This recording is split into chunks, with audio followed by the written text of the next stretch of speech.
Bueno, buen día. Contentos de seguir con estas reuniones de los martes.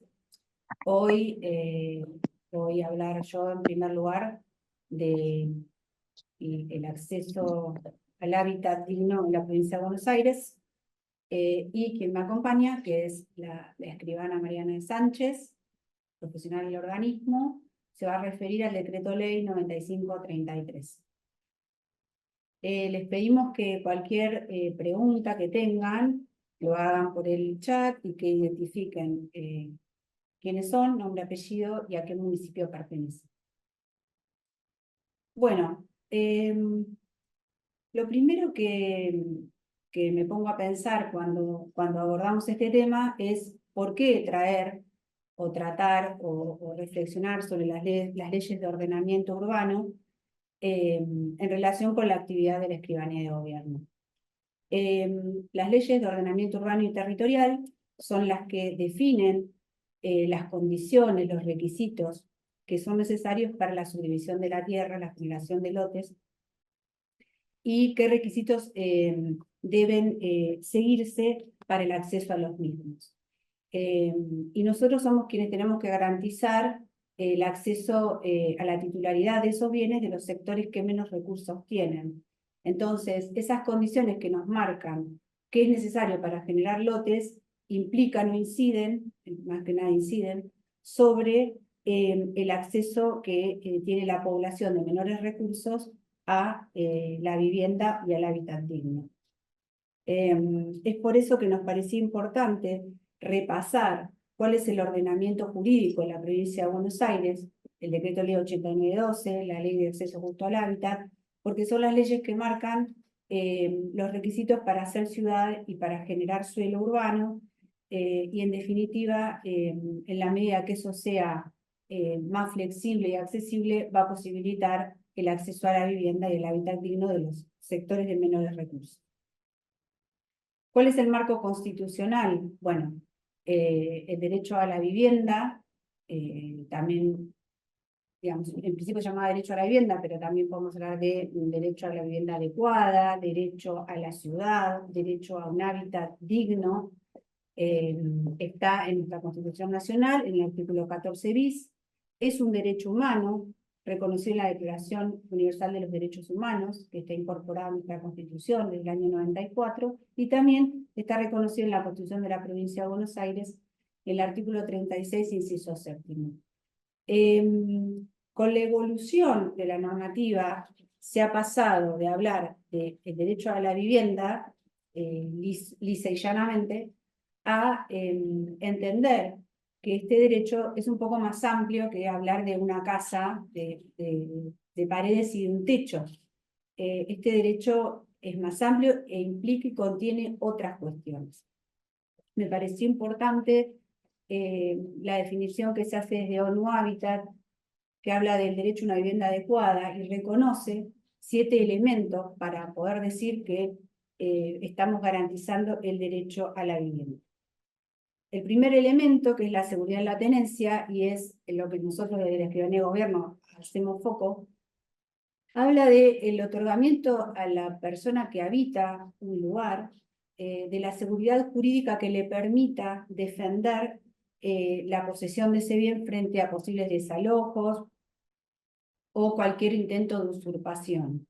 En este sentido, y con respecto a este elemento, es que la Escribanía de Gobierno trabaja a través de la política pública de regularización dominial que hemos abordado en los encuentros anteriores y bueno, vamos a seguir abordando hoy y el martes que viene. El segundo elemento, que es la disponibilidad de servicios materiales, instalaciones e infraestructura, habla de que la vivienda debe tener servicios básicos de infraestructura, como es agua potable, cloacas, condiciones de poder mantener los alimentos en condiciones adecuadas, poder disponer de los residuos de una manera adecuada. El tercer elemento, que es la asequibilidad, que habla de los costos de la vivienda. Las personas tienen que poder afrontar los costos que implica tener una vivienda. Hay un parámetro que dice que esto se cumple si las familias destinan menos o hasta el 30% de sus ingresos para poder acceder a la vivienda. La habitabilidad, que hace a las condiciones internas de la vivienda, que tenga la capacidad suficiente y no se en condiciones de hacinamiento.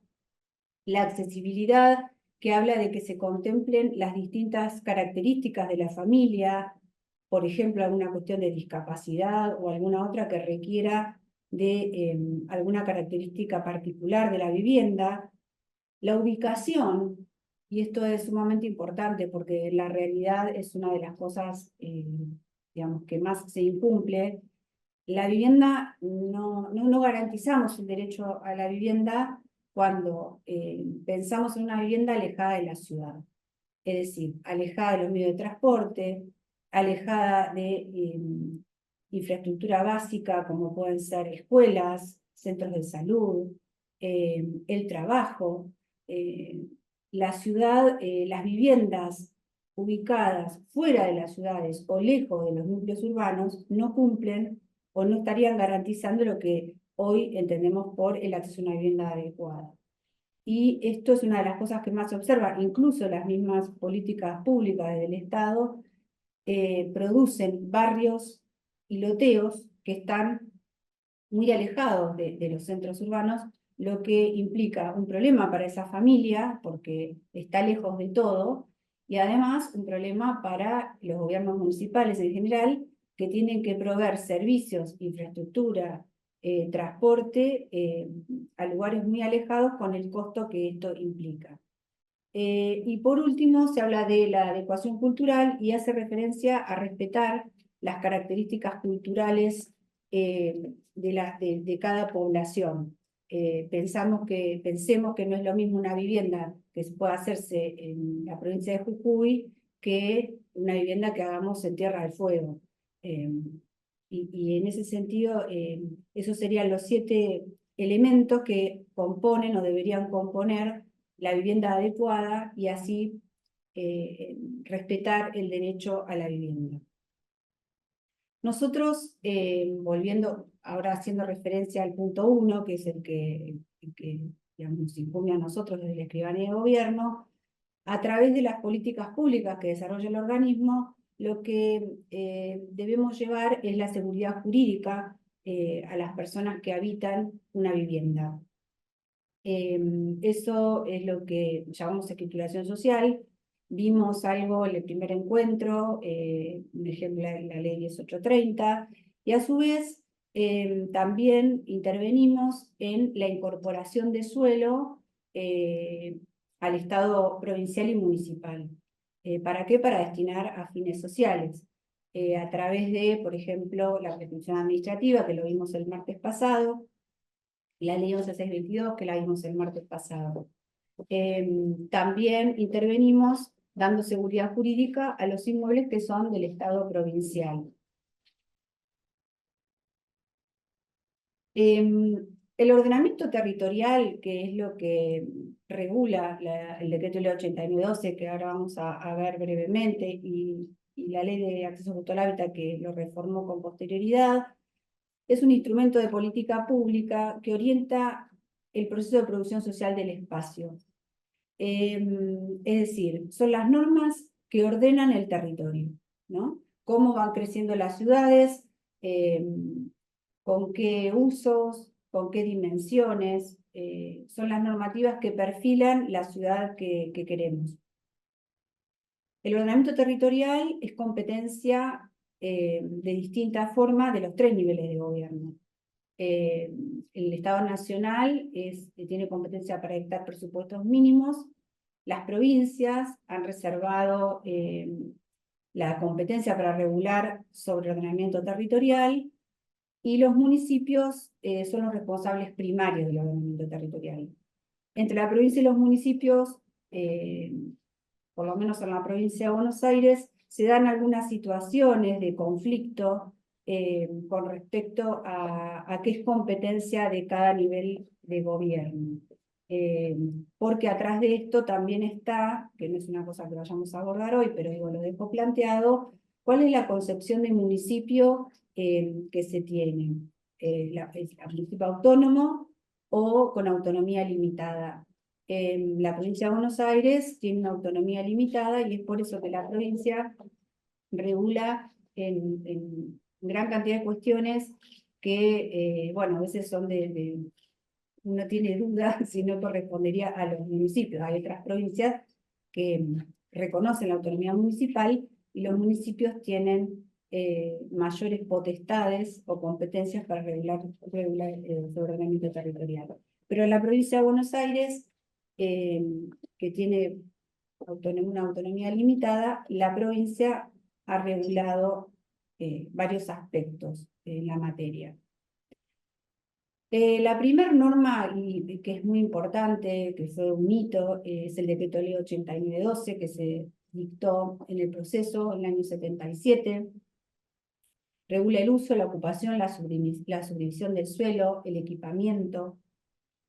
Fue modificado por muchas leyes posteriores, fundamentalmente reconociendo figuras nuevas, otorgándole algún grado de flexibilidad.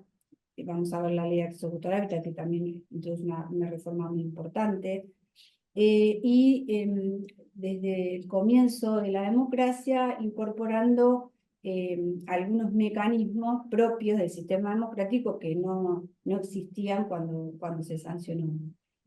Digo que es un hito, es de gran importancia porque la regulación del suelo es un tema complejo, difícil, por los intereses que toca, y prueba de esto es que en la Argentina no existen muchas leyes de ordenamiento territorial, son pocas las provincias que tienen este tipo de normativa, Mendoza, Jujuy, y algunos anteproyectos, no sé si Santa Fe, pero bueno, de todas las provincias, estamos hablando de 3 o 4, lo cual habla de la complejidad de la materia que estamos abordando.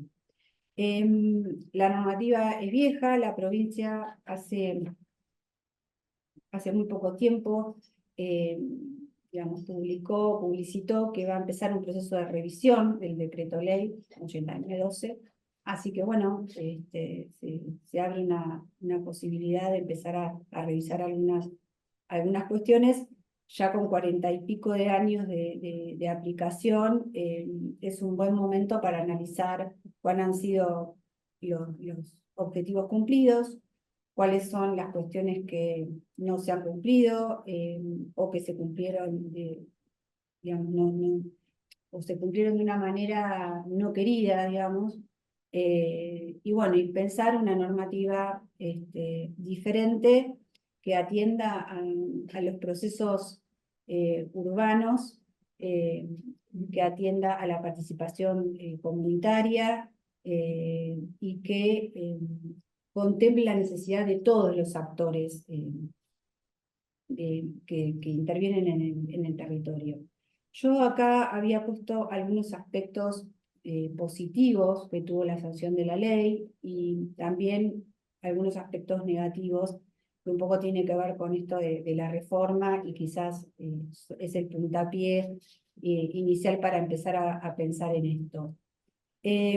La norma sirvió en su momento como un marco de referencia importante para los municipios, introdujo la idea del planeamiento urbano, de cuáles eran las etapas que debían seguirse, y en este sentido, bueno, obligó a los municipios a tener oficinas de planeamiento, digamos, puso el tema arriba de la mesa, planteó la importancia que tenía el tema, y comenzaron a realizarse algunas acciones en los distintos municipios, aunque con distinto desarrollo. Son muy pocos los que llegaron a la etapa final. La mayoría llegó a delimitar áreas y zonas, que es la primera etapa, digamos, pero fue un avance con respecto a lo que había. Contempló algunos instrumentos de gestión poco utilizados, que están contemplados en los artículos 84 a 92, que modificó después la ley de hábitat, la provisión prioritaria de servicios, la edificación necesaria, el englobamiento parcelario, instrumentos todos destinados a mover suelo ocioso, que bueno, como les digo, no fueron de gran aplicación, no fueron utilizados, pero es importante señalar que sí fueron contemplados en la ley y que era una herramienta disponible. Lentamente, estamos hablando de los aspectos positivos, se empezaron a introducir, sobre todo después de la democracia, instancias participativas de los actores que participan en el proceso de planeamiento. Contempló o empezó a hablar de las cuestiones interjurisdiccionales, porque digamos, la realidad en la provincia es muy diferente en el interior que en el conurbano, pero en el conurbano es donde más se ve, hay cuestiones que no pueden ser reguladas o miradas desde una sola jurisdicción. El transporte público, el tema ambiental, vías circulatorias de importancia, cuestiones hidráulicas. Hay muchas cuestiones que deben ser abordadas de manera regional. Y la ley, en algún sentido, empieza a hablar de esto, si bien no llega a distinguir o establecer normativas diferenciales en relación al interior de la provincia con el conurbano. Los aspectos negativos, primero hoy podemos decir que el paso del tiempo, ¿no? Es una norma que, si bien, como decíamos, tuvo muchas modificaciones, una norma de hace muchos años, tiene la cuestión de esto que hablaba de cómo concibe al municipio, dice en su artículo 70 que es el responsable primario del ordenamiento territorial, sin embargo, avanza en regular muchas cuestiones que son de competencia municipal, establece un mecanismo de control de las ordenanzas municipales en el artículo 83, donde somete a todas las ordenanzas que modifiquen zonas o indicadores a convalidación provincial. La ley habla de que la convalidación provincial está destinada a controlar la adecuación de esas ordenanzas a los planes provinciales y a los lineamientos interjurisdiccionales. Lo cierto es que muchas veces ese control se ha transformado en un control de legalidad que hace la provincia con respecto a una norma municipal, ¿no? Es decir, el municipio, haciendo uso de sus facultades, dicta una norma y la provincia hace como un control de legalidad. Eso es algo que, digamos, debería reverse, y ni hablar del tiempo que eso lleva, porque tenemos serios problemas entre el tiempo de, digamos, la municipalidad sanciona las ordenanzas, muchas veces las aplica, y 2 o 3 años después aparece la convalidación o la no convalidación, con lo cual eso genera inseguridad jurídica, costos económicos y un dispendio administrativo importante. Se dice que también tiene un carácter muy reglamentarista, prohibitivo, que ha hecho que ante esta rigidez y esta cantidad de requisitos, muchas personas no hayan podido cumplirlos y entonces se han ido por afuera de la norma y se ha generado lo que conocemos como barrios informales, que hoy son una cantidad enorme. Con lo cual, si bien la ley de hábitat trata de regular todo ese sector que queda por afuera de la norma, es una crítica que se le hace, que no concibe al territorio como un proceso, que desconoce las particularidades regionales, esto que hablábamos recién, que no abordó el tema de la vivienda social, aunque sí regula los clubes de campo, por ejemplo, que no reconoció el reparto equitativo de cargas y beneficios, que también lo viene a corregir la ley de hábitat, y bueno, y algunas cuestiones más técnicas que hacen el urbanismo que no es para extenderse, eh, pero bueno, hoy por hoy es bastante criticada y ya como les conté va a ser revisada poco tiempo. También se dieron algunas cuestiones de aplicación, esto de la convalidación es una de estas cuestiones, un poco de dispersión en cuanto a la competencia en la provincia, que hace que intervengan muchos organismos y quizás tengan visiones diferentes sobre la aplicación de la norma. Eh, pero bueno, paso a hablar ahora de la Ley de Acceso Justo al Hábitat en el 2012, después de una larga lucha de los colectivos sociales, porque esta norma surge de los colectivos sociales, se sanciona la Ley de Hábitat con la intención de aportar nuevas herramientas que permitan facilitar el acceso de los sectores populares a un lote o una vivienda. La ley tiene 3 bloques.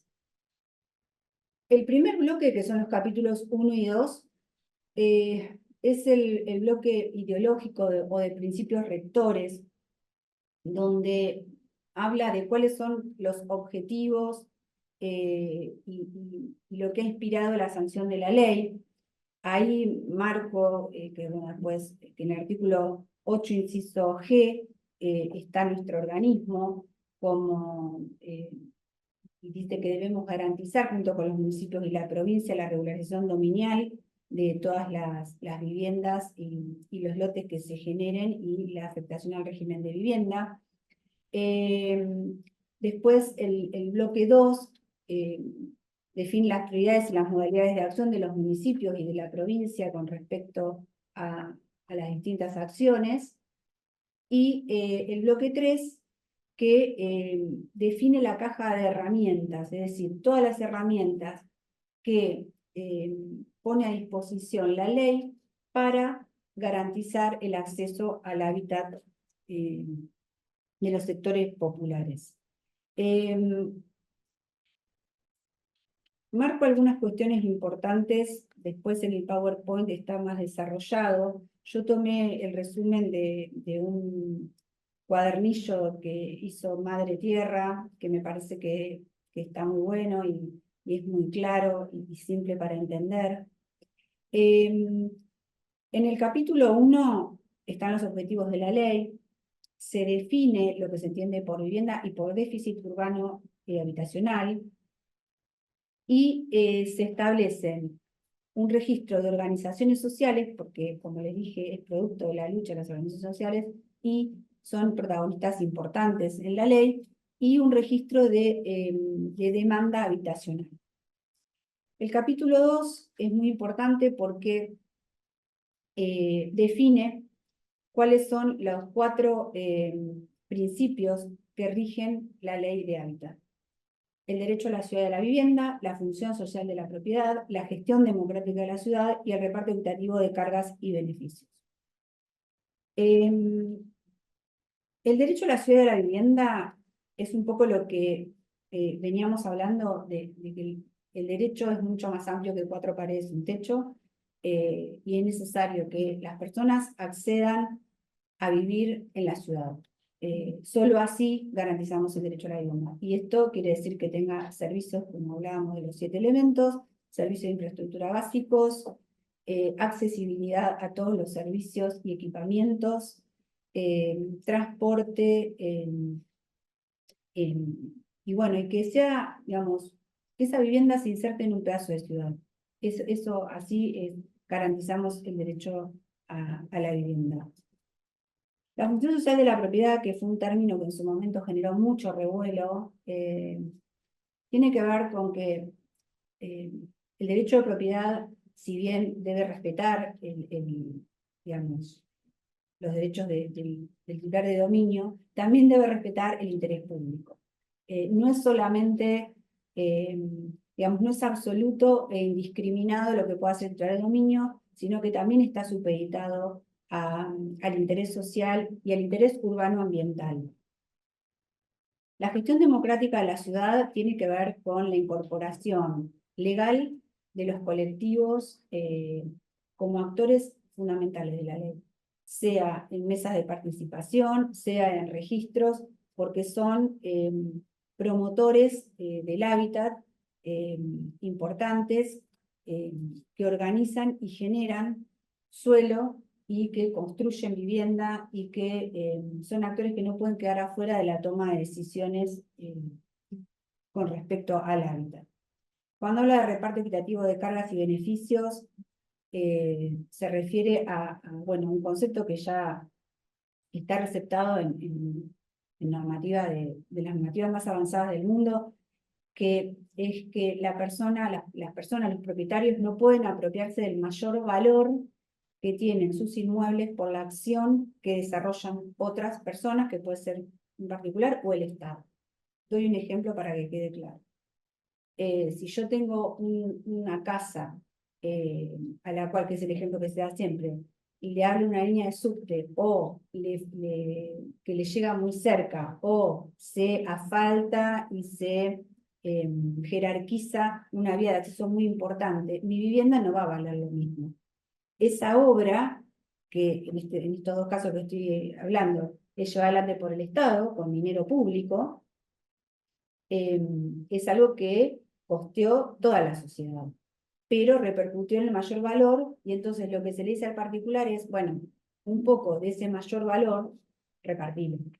Esa es un poco la idea. No te apropies del mayor valor que vos no contribuiste a generar solo, ¿no? Ese mayor valor es una contribución social y por lo tanto tenés que compartirla o repartirla de alguna manera.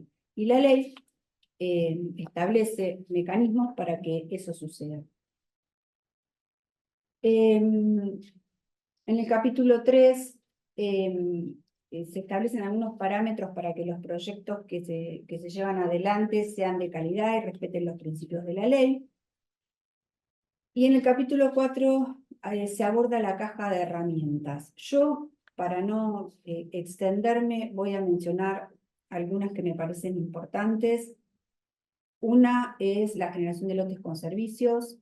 La ley en sus fundamentos habla de algo que a mí me parece que es muy importante remarcar, que el déficit habitacional que hoy tenemos es de tal magnitud que el Estado no puede pensar en abordarlo solamente con la construcción de vivienda social, y hay que generar un mix de soluciones o de respuestas que no pueden ser solo esto. Una de esas respuestas me parece que es la generación de lotes con servicios, que es a través de flexibilizar algunos parámetros con respecto a la medida de lotes, a la provisión de servicios progresiva. O sea, la ley flexibiliza algunas condiciones para que pueda haber lotes a un costo accesible para los sectores populares y además que esté regularizado, ¿no? Y además que esté en la ciudad. O sea, todos estos, deben darse todos estos elementos que venimos hablando. Otra de las herramientas es con respecto a la integración sociourbana de villas asentamientos. Acá hay, bueno, excepciones con respecto a las medidas, hay algunos parámetros para la relocalización de familias, se crea el registro, que es algo muy importante, que hay un registro nacional y hay uno provincial, también se hace mucho hincapié en las mesas de gestión, esto es, en la participación de la comunidad en toda intervención que se haga en los barrios populares. También la ley habla de microcréditos y de un fondo público fiduciario. Se creó un fondo, se subió el impuesto inmobiliario de lotes baldíos, y ese incremento fue a generar este fondo que se utiliza para todas las acciones reconocidas en la ley. Después está como otra herramienta importante esto que les decía, la participación de la variación inmobiliaria generada por la acción urbanística. Esto es, la ley establece mecanismos para que el particular no se apropie del mayor valor de su inmueble por acciones desarrolladas por el Estado o por algún tercero. Y en este sentido, aparece la palabra plusvalía, que es el mayor valor, y cómo esa plusvalía debe ser devuelta a la sociedad de distintas maneras. Después está también, que me parece importante, los consorcios urbanísticos, la asociación público-privada, digamos, que me parece que también es un camino a seguir profundizando y explorando, es qué puede aportar el privado y qué puede aportar el Estado para un beneficio mutuo, el Estado pudiendo sacar lotes a un costo accesible para los sectores populares. Después, bueno, está la gestión democrática y la participación, que es esto que les decía, la participación continua y permanente de la comunidad, y la creación del Consejo Provincial de Hábitat y Vivienda, que a su vez, a través de la invitación a los municipios a adherirse a la ley, deberían ser creados en cada municipio, donde están representados todos los actores relevantes del hábitat, para reunirse periódicamente y tratar los distintos temas, generar consensos, doctrinas con respecto al hábitat. Nosotros saben que la ley de hábitat tiene varias autoridades competentes en este momento. Está la Subsecretaría de Hábitat del Ministerio de Desarrollo de la Comunidad y el Ministerio de Hábitat. Esto, bueno, es importante porque quizás en la aplicación, lo digo, bueno, nosotros no somos autoridad de aplicación, pero se ven a veces algunos cortocircuitos. Y bueno, y finalmente decir que en el capítulo 5 y 6 de la ley se hace alguna reforma con respecto a estos instrumentos que habíamos hablado de reajuste de tierra de la ley 89/12, siempre con la idea de movilizar el suelo urbano ocioso. Lo que se trata es de que no quede suelo ocioso esperando valorizarse, sino que sea utilizado, y que no se generen vacíos urbanos y no se genere un crecimiento desmedido de la ciudad cuando tenemos tantos vacíos inmovilizados. Bueno, eso es un poco lo que les venía a contar, y ahora sigue Mariana con... Bueno, yo les voy a hablar sobre los bienes del Estado, hablando un poco del régimen de los bienes del Estado. Estos estaban ya ampliamente definidos en el Código Civil de Vélez, que es el que tuvimos en vigencia hasta el año 2015. Y hoy también se encuentran regulados en el artículo 235 del Código Civil. En el entonces Código de Vélez había un artículo, la definición de bienes de dominio del Estado se hacía en extenso, había mayor cantidad de artículos que describían cuáles eran los bienes del dominio del Estado, y entre ellos había un artículo, el 2344, que también definía cuáles eran los bienes de dominio municipal. Ese artículo decía que los bienes de dominio municipal eran los que el Estado o los estados hayan puesto bajo el dominio de las municipalidades. También decía que esos bienes son enajenables en el modo y en la forma en que lo prevean las leyes especiales. Y he aquí que aparece la ley 95, el decreto ley 9533 del 80. Pero para llegar al decreto 9533 del 80, en el año 1870 se sanciona la ley 695, que era una ley de disposiciones generales.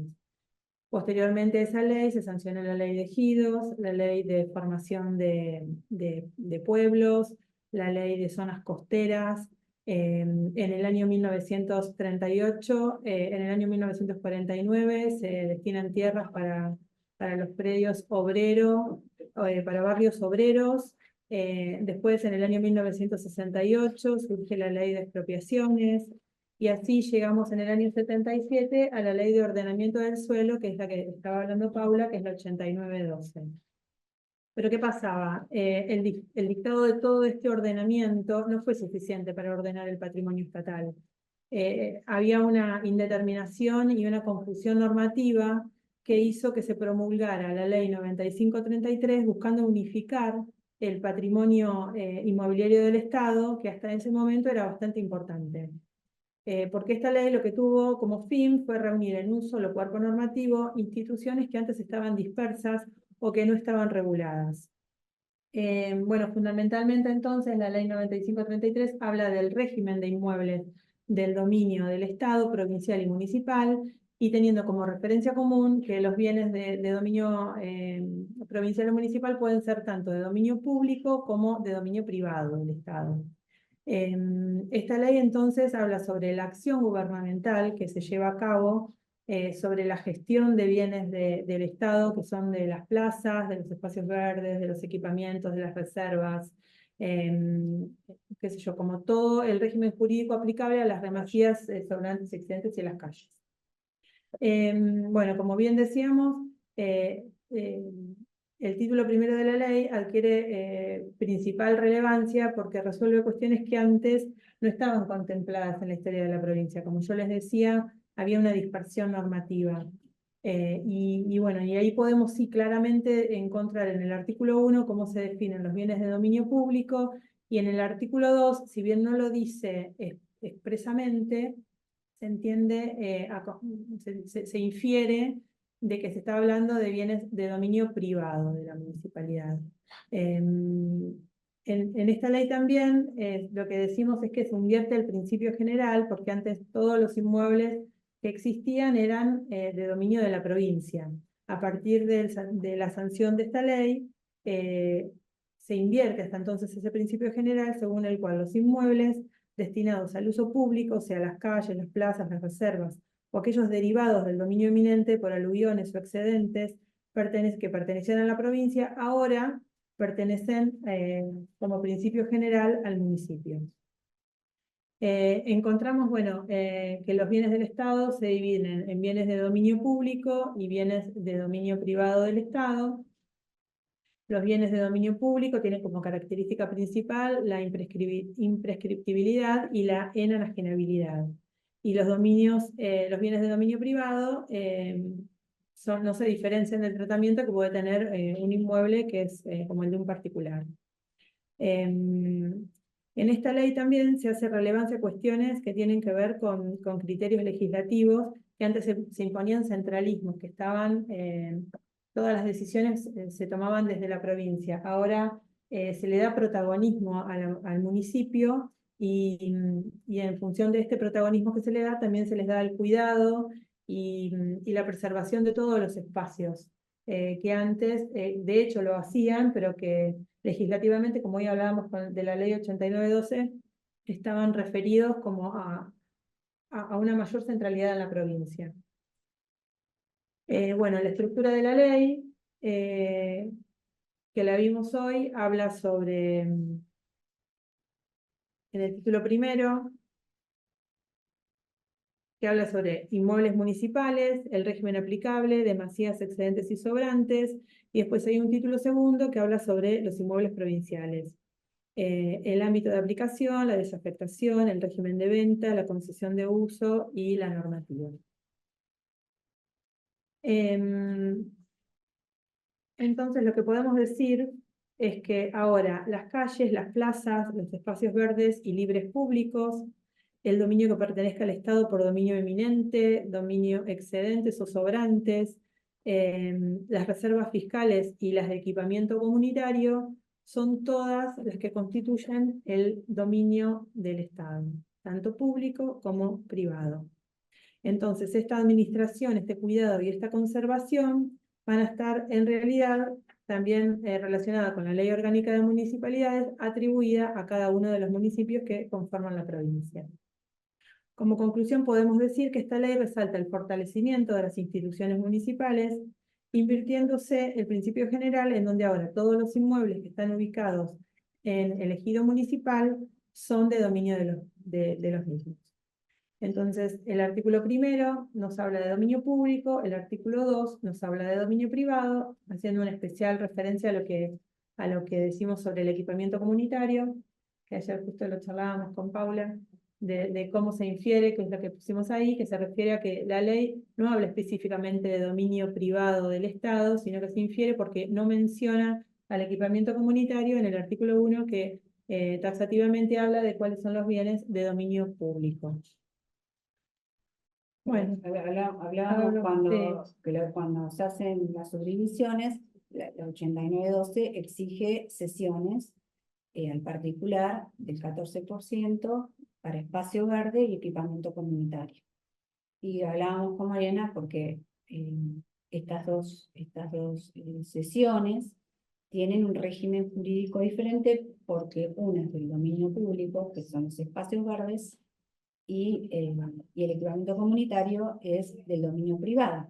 Y esto en que, digamos, nos toca a nosotros, que el dominio público, hay una larga discusión, bueno, pero no se registra, no se inscribe. El equipamiento comunitario sí. Entonces, a veces se generan algunos problemas con respecto a estas sesiones porque automáticamente cuando se aprueba el plano, lo que la porción cedida pasa a ser del municipio, pero el espacio verde no se inscribe a nombre del municipio. Claro. Y muchas veces queda como medio boyando sí, y nadie sabe, y nadie sabe quién cómo, es. cómo escribirlo. Los equipamientos comunitarios sí, nosotros podemos hacer la escritura. Sí. Bueno, y lo que hablábamos del ámbito de aplicación de la ley es porque el organismo de aplicación de esta ley fue en su momento el Ministerio de Economía. Por eso nosotros vamos a ver que encontramos muchas inscripciones en el registro de la propiedad que dice resolución ministerial tanto, artículo 4, ley 9533. Y por eso sucede que muchas veces cuando se genera desde el municipio la inquietud de no saber cómo inscribir ese inmueble del que no tienen referencia o que no tienen una referencia catastral en la municipalidad, nosotros les decimos que se acerquen a lo que antes era Inmuebles del Estado, que hoy es la Agencia Legal y Técnica del ARBA, porque están esas resoluciones ministeriales que eran como si fueran sábana, en donde se pasaba de la provincia al municipio una cantidad X de inmuebles que estaban detectados como titularidad de la provincia y que se mandan a inscribir por esa resolución al registro de la propiedad. Esa resolución ministerial hace de título cuando se manda a inscribir. Y de lo que se necesita es que esa resolución esté receptada por una ordenanza que acepte la incorporación de ese inmueble y con ese acto administrativo se genera el título y la inscripción en el registro de la propiedad. Ahora después vamos a ver unas fotos de cómo está reflejada cada una de las inscripciones de acuerdo a la técnica que se haya utilizado para inscribir. También el artículo 60. Claro, bueno, sí, porque el artículo 9 de la ley 9533 prevé que se desafecten del dominio público las plazas, todo lo que sea espacio verde. El tema con esto es que hay que generar la desafectación. Acá entra en juego el artículo 60 y 61 de la ley de suelos, en donde dice que para poder desafectar hay que, en el caso de los espacios verdes, generar una permuta por otro espacio verde de similares características. Entonces, para poder desafectar un espacio verde, yo desafecto y tengo que afectar automáticamente otro de las mismas características. En ese caso se permutan y se puede utilizar ese que quedó liberado para otro fin estatal. Bueno, y esto lo que hablábamos con Paula ayer, cuando charlábamos sobre el contenido de esta charla, se relaciona con la inscripción y con la matriculación o con la no matriculación del dominio público del Estado. Bueno, ahora vamos a avanzar. Si podemos ver, antes de seguir con la de matriculación, ahí podemos ver a la izquierda de la pantalla, de acuerdo a lo que es folio protocolizado, cómo se inscribe por nota marginal en el folio. Dice Partido General Sarmiento, Decreto Ley 9533, es un sello. Y a la derecha podemos ver la técnica de folio real, cómo se ve la inscripción que estaba a nombre de la provincia de Buenos Aires, en este caso era un corralón municipal. Y después está el asiento de transferencia por resolución ministerial, Decreto Ley 9533. Ahí es donde vemos por la resolución cómo oficiaba de título esa resolución. Bueno, después también la ley habla sobre... Sí.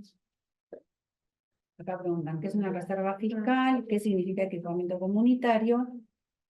Y bueno, esto se puede pasar con Sí, sí, el contacto de la asesoría legal de la técnica legal de ARBA, después lo pasamos, no hay problema. Eh, Ahí es donde ellos tienen el archivo de todas estas resoluciones que, que en realidad son así como listas sábanas, en donde están descritos por nomenclatura catastral los inmuebles que pertenecían a los partidos y que se pasan al dominio de... Bueno, una reserva fiscal es una reserva de uso que se da, que en general eran las que, bueno, vos ayer lo hablabas, cuando se pasan estos inmuebles de la provincia al municipio, hay algunas que quedan con una reserva que utilizaba el Estado provincial. Las reservas de equipamiento comunitario son las que surgen en general de la planimetría del particular, que es lo que hoy Paula decía, de ese 14% que debe ser cedido en forma obligatoria por el particular al hacer un plano de algún loteo, en donde una parte es para espacio verde y la otra para equipamiento comunitario. Esa es la distinción que nosotros hacíamos hoy. el equipamiento comunitario son bienes que se utilizan para uso público, una salita de Sí, salud, hablamos una casa para chicas que un son por Zoom, violencia de género, un Zoom municipal. sí, para la comunidad, digamos, Claro, ¿no? sí, sí, que sean usos de la comunidad. Eh, Todos estos espacios, o sea, los espacios de dominio privado del Estado no necesitan desafectación. Lo que sí necesita desafectación es el bien de dominio público del Estado, que ese está para un fin específico Y se desafecta mediante y se ordenanza. desafecta mediante ordenanza, tal cual. Pero también la ley nos habla de las definiciones de demasías, excedentes y sobrantes. La demasía es una diferencia de un 5% respecto de los títulos, porque uno cuando tiene la tierra, tiene, lo que hay que hacer es poner, se dice títulos sobre títulos, que son las escrituras, y de esa postura de títulos sobre títulos surgen excedentes de tierra. Y de acuerdo al porcentaje de excedente hasta llegar a el máximo, que es una unidad económica, es hasta un 5%, mayor a un 5%, pero sin llegar a la unidad mínima, que se llama unidad económica, que son creo que 200 metros cuadrados, y ahí ya pasan a ser un sobrante, que es lo que sería equivalente a una parcela, es la medida mínima de una parcela. Entonces, vemos que la diferencia en masa admisible, aquella demasía que no supera el 5% de la medida superficial del título, cualquiera fuera su ubicación, rural o urbana. Después tenemos el excedente fiscal, que es cuando esa demasía supera el 5% del título, pero no llega a conformar una unidad económica. Y después el sobrante, que es cuando ya conforma una parcela en forma independiente. Esos trámites se llevan a cabo en la municipalidad.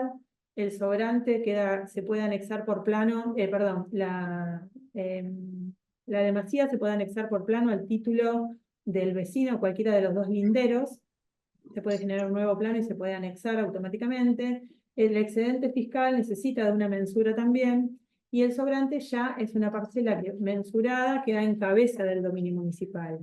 Pero bueno, si ese sobrante era ocupado para un particular, se tiene que generar un trámite para el cual el particular le solicita la escrituración de ese inmueble porque lo estaba ocupando al municipio. Por acá creo que había una consulta, ¿no?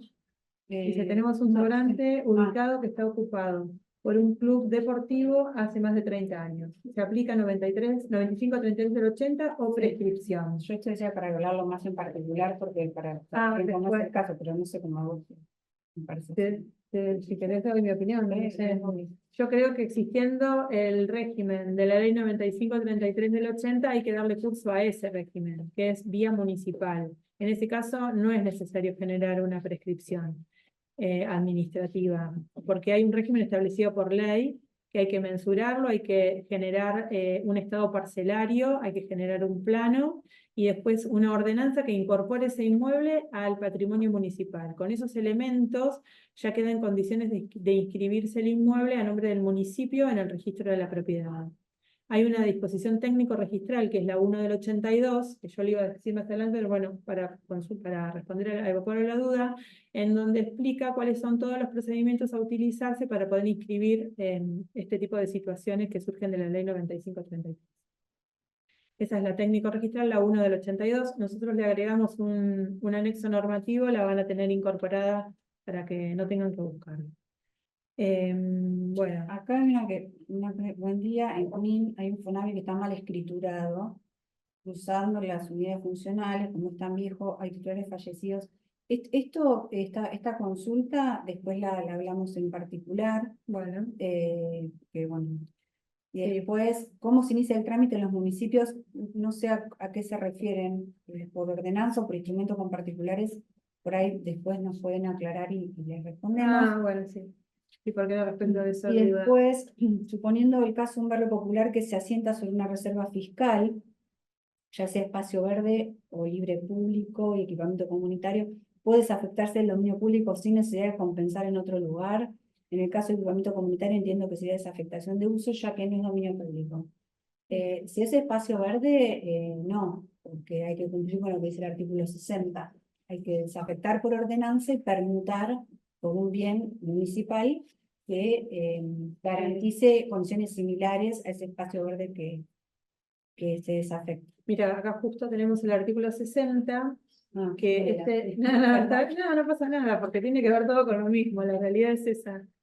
El artículo 60 y 61 de la ley 8912, el artículo 60 que dice texto ordenado por la ley 13127 es porque originariamente llegaba solamente hasta antes del último párrafo. Decía originariamente, por ninguna razón podrá modificarse el destino de las áreas verdes y libres públicas, pues constituyen bienes del dominio público del Estado, ni desafectarse para su transferencia a entidades o personas de existencia visible o personas jurídicas públicas o privadas, ni aún para cualquier tipo de edificación, aunque sea de dominio público que altere su destino.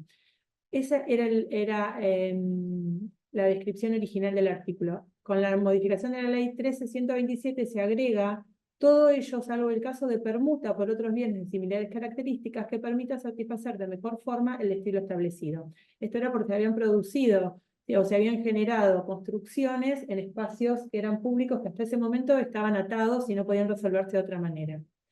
Entonces, esto es lo que hablábamos hoy, es el procedimiento de permuta que se hace por ordenanza, en donde se dice en el artículo 1 que hay un espacio verde que se desafecta y después hay otro espacio verde que se afecta para compensar ese otro espacio que se desafectó. Y el 61 que dice, autorízase al Poder Ejecutivo para permutar reservas fiscales una vez desafectadas de su destino original por inmuebles de propiedad particular cuando se persiga la conformación de reservas de mayor dimensión que las preexistentes o estén ubicadas en una mejor situación para satisfacer el interés público. Esto es un poco lo que hablábamos acá, ¿no? Que dice, suponiendo el caso de un barrio popular que se asienta sobre una reserva fiscal. Bueno, ahí está el procedimiento en el artículo 61. Estos artículos, el 60 y el 61, son de la ley de suelo. Ese es el procedimiento que hay que seguir. Bueno, no sé si vos querés... Acá dice respecto a la ley de hábitat, cómo se dice e instrumentan los municipios. La ley invita a adherir a los municipios, muchos municipios dictaron ordenanzas adhiriendo a la ley, y después, de acuerdo a cuál sea la cuestión, en general hay que, por ejemplo, lotes con servicios, hay una propuesta del municipio de que debe ser sometida a la autoridad de aplicación provincial, la subsecretaría de Hábitat del Ministerio de Desarrollo de la Comunidad, que va a efectuar el visado correspondiente a los lotes con servicios, ¿no? Creo que ahora también hay una intervención de la Dirección Provincial de Ordenamiento Urbano y Territorial, y después ese plano seguirá su aprobación en ARBA. Y bueno, en general se inicia en el municipio y se convalida o visa de acuerdo a cuál sea la herramienta utilizada por la autoridad competente provincial. ¿Y cómo se escrituran los inmuebles que forman parte del RENAVAP? Y bueno, hay que ver cada barrio popular cuál es la situación dominial en la que se encuentran, dónde están asentados. De acuerdo a dónde estén asentados y cuál sea la situación dominial, digamos, hay que pensar qué herramienta se puede utilizar. Eso hay que sentarse a ver uno por uno para ver cuál es la solución que se puede aplicar. Bueno, y después otro tema que se plantea, que es discutido, que es sobre la posibilidad de inscripción o no, de matriculación de los bienes de dominio público del Estado.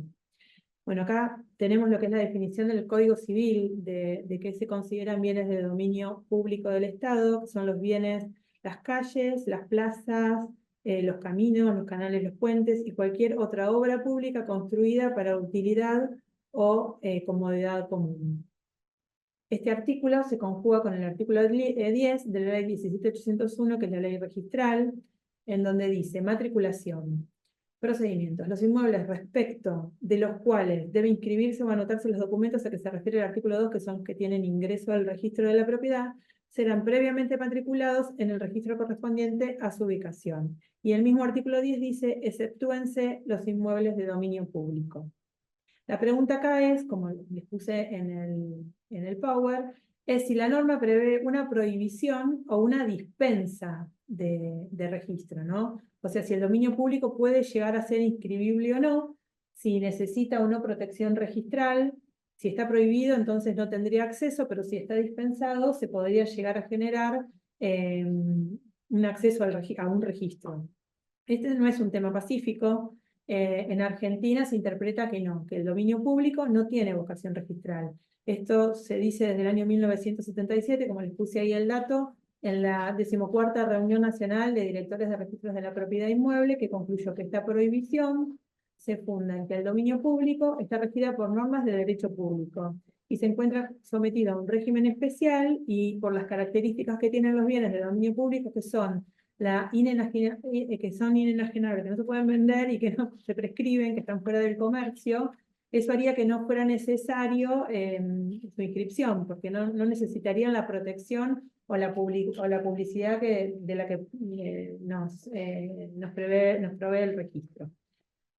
Como consecuencia de estos atributos, dichos bienes se encuentran fuera del tráfico jurídico, no son susceptibles de ejecución judicial, no se pueden usufructuar, no se pueden constituir gravámenes o embargos. Por lo tanto, resultaría inútil su inscripción. Consecuentemente, por esta naturaleza jurídica. Ahora bien, como les decía que no es pacífica, en un Congreso Internacional de Derecho Registral que fue en Madrid en el año 1984, ahí se habla de la posibilidad de que los bienes de dominio público se inscriban. Puntualmente se los leo, dicen, si bien las limitaciones legales generales de su propia naturaleza producen efectos, ello no obsta a que las administraciones públicas, en ejecución de aquellas, puedan considerar conveniente su acceso al registro en cuanto sus actos sean compatibles con las respectivas legislaciones. Como conclusión de esto, en nuestro país no se inscriben los bienes de dominio público, pero ello no quiere decir que no sea una cuestión de política legislativa, que podría generarse un registro de bienes de dominio público. Hoy las herramientas que tenemos para poder trabajar con bienes de dominio público son los mecanismos que prevén las leyes que estuvimos charlando, que es la 8912, con estos mecanismos de permuta, y la ley 9533 del 80, que en el artículo 9 prevé la desafectación del bien de dominio público. Sí, los que creemos en que sería positivo registrarlos, me parece que tiene más que ver con un ordenamiento y una cuestión de protección de los bienes del Estado, porque en la práctica lo que se ve es un desorden, un desconocimiento, lo cual dificulta el cuidado de esos bienes. Y bueno, me parece que la protección de los bienes del Estado requeriría de un registro, sea de manera independiente o dentro del registro de propiedad, de los bienes del dominio público. Esa es mi opinión. Sí, sí, sí. Ayer lo charlábamos cuando hablábamos de todos estos temas, que en realidad, bueno, surge concretamente de la ley que el dominio público no se matricula, que están estos mecanismos que estuvimos charlando, pero que nada obsta a que se pueda generar un registro por una cuestión de orden. Porque quizá hay dispersión, todavía nosotros recibimos consultas, son pocas, pero bueno, recibimos consultas en donde no hay, salvo que el municipio en forma particular lleve un banco de tierras o lleve en forma ordenada un digesto de cuáles son los inmuebles que están en cabeza del municipio, hay como una dispersión de cuáles son bienes que le pertenecen al dominio de la municipalidad o no. Incluso también se puede generar un banco de tierras cuando proviene esta división, estas sesiones que se hacen de tierras de los loteos de los particulares. Bueno, yo había planteado como casos especiales, bueno, que medio lo fuimos charlando, cuando surge el espacio verde y la reserva de equipamiento comunitario, dejar en claro este concepto de que el espacio verde es de dominio público y sí necesita esa afectación, y la reserva de equipamiento comunitario es de dominio privado de las municipalidades. Y después el caso en el que la municipalidad no sabe también cuando le pertenece el dominio porque no encuentra, no está inscrito, bueno, eso se le llama dominio eminente, eso está previsto en el artículo 4 de la ley 9533, y el procedimiento para su inscripción es el que se prevé en la técnico registral 1 del 82. Bueno, yo hasta acá llegué. No sé si acá fueron llegando dudas. Sí.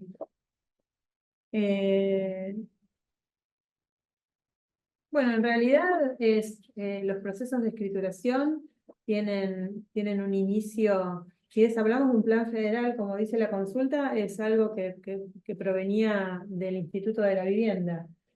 Sigue los plazos del expediente, acá tratamos de darle la mayor celeridad que se pueda, siempre y cuando esté el expediente en condiciones de escriturarse. O sea, es el procedimiento normal nuestro de recepción del expediente, lo trabajamos y después se lleva a la firma. Yo decía esto, si es reserva fiscal debe desafectarse por ordenanza si el inmueble está ocupado por una familia.